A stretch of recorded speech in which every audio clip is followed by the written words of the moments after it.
On a cold October night, a man called 911 and told police his wife had vanished, and the way he said it was calm enough to make the operator hesitate, because panic has a sound, and this wasn't it.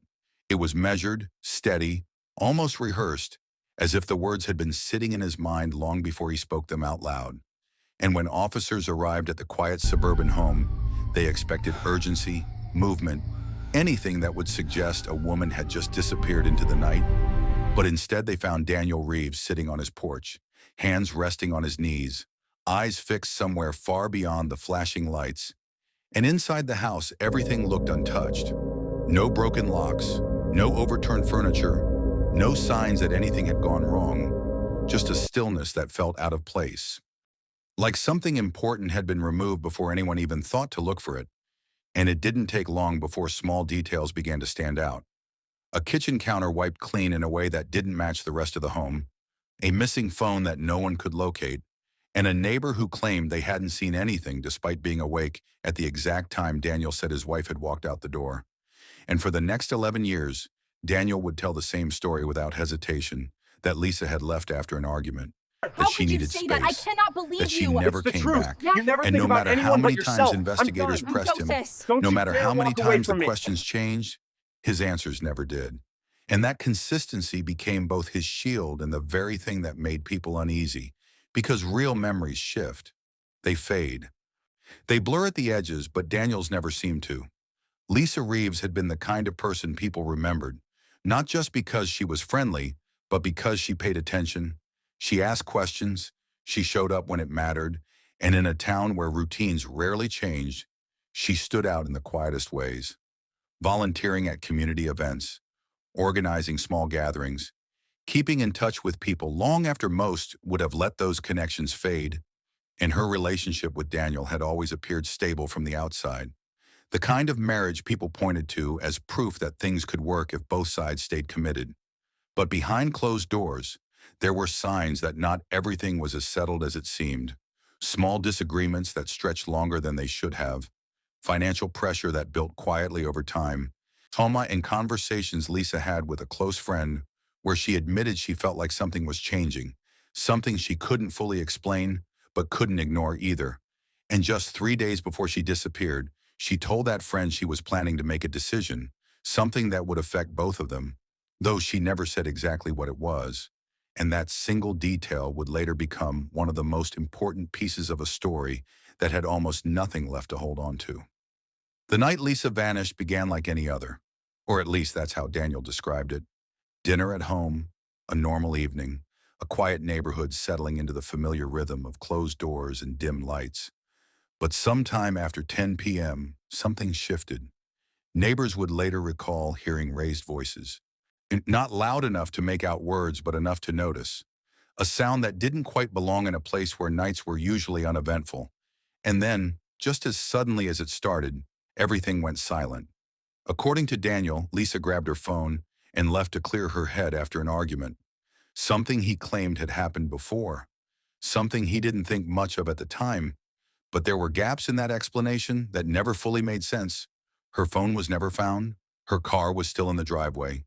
And there was no record of her contacting anyone after she supposedly walked out. And as investigators retraced those final hours, they found themselves circling the same unanswered questions. How does someone leave without taking anything, without being seen, without leaving even the smallest trace of where they went next? And why did every path they followed seem to lead back to the same place, the house she had never been proven to leave? In the days that followed, the search intensified.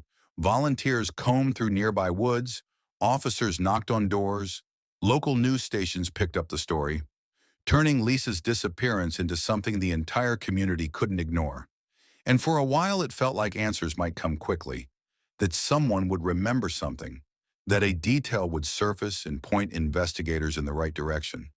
But as days turned into weeks and weeks into months, the case began to lose momentum. Leads dried up, sightings proved unreliable, and without physical evidence to support a crime, there was little law enforcement could do beyond continuing to ask questions that no one seemed able to answer. And through it all, Daniel remained consistent, cooperative, calm, speaking to police when asked, repeating the same version of events with a level of precision that never wavered. And while some saw that as a sign of innocence, others began to wonder if it was something else entirely, because the absence of change in his story became just as noticeable as the absence of Lisa herself. Years passed, and the case slowly slipped out of the public eye, replaced by newer stories, newer mysteries, until Lisa became something people only talked about in passing. A name tied to a question that no longer felt urgent to anyone outside the people who had known her. And during that time, Daniel moved forward with his life. He stayed in the same town, maintained the same routines, eventually remarried, and to those who didn't know the details. It looked like someone who had endured a tragedy and found a way to rebuild. But for the few who had followed the case closely, there was always a sense that something hadn't been resolved, that the story had ended too quietly for something that didn't make sense. And then, more than a decade later, that quiet was broken by something no one expected, a conversation that had been kept hidden for years, a moment where someone who had stayed silent decided they couldn't anymore. The breakthrough came from someone who had once been close to Daniel, someone who claimed that years earlier, in a moment of trust, he had admitted that the night Lisa disappeared hadn't unfolded the way he had described, that there had been an argument, one that escalated further than he had ever told investigators, and that in the aftermath, he made a decision that would define the next 11 years of his life. According to this account, it wasn't something planned, it wasn't something he set out to do, but once it happened, he chose to hide it, to protect himself, to maintain the version of events he knew would keep him free. And while this claim alone wasn't enough to close a case that had been cold for so long, it was enough to reopen it, enough to bring investigators back to a place they had once searched, but perhaps not deeply enough. And when they returned with new focus, new tools, and new determination, they found something that changed everything. Buried miles away from the house where she had last been seen, in an area that had gone unnoticed during the initial search, investigators uncovered remains that would later be confirmed as Lisa Reeves. And with that discovery, the case shifted from a disappearance to something far more final, something that demanded All answers units that hold could the no perimeter. longer be avoided. Suspect is And when contained. Daniel was brought in for questioning again, the same man who had held Copy. on to his Perimeter story for secure. over a decade finally began to change it. Slowly at first, small adjustments, details that no longer aligned the way they once had, until eventually, the version he had repeated for 11 years gave way to something else. A confession that came with its own explanation, one that raised as many questions as it answered. Daniel claimed that the argument that night had turned physical, that Lisa had confronted him about something he hadn't wanted to face, and that in the struggle that followed, things went further than he intended. He said it wasn't planned, or that it happened in a moment he couldn't control, and that everything he did afterward was driven by fear, by the belief that telling the truth would destroy everything he had left. And while that explanation provided a narrative, it didn't fully align with the evidence investigators had gathered. The location where Lisa was found, the effort it would have taken to move her without being seen, the precision with which the scene inside the house had been cleared. All of it suggested a level of control that didn't match the version of panic he described. And even as the case moved through the legal system, with charges filed and a trial that drew attention back to a story many had almost forgotten, there remained a lingering uncertainty about what parts of his confession were real and what parts were simply the final version of a story he had been shaping for years. In the end, Daniel was convicted, held accountable for Lisa's death.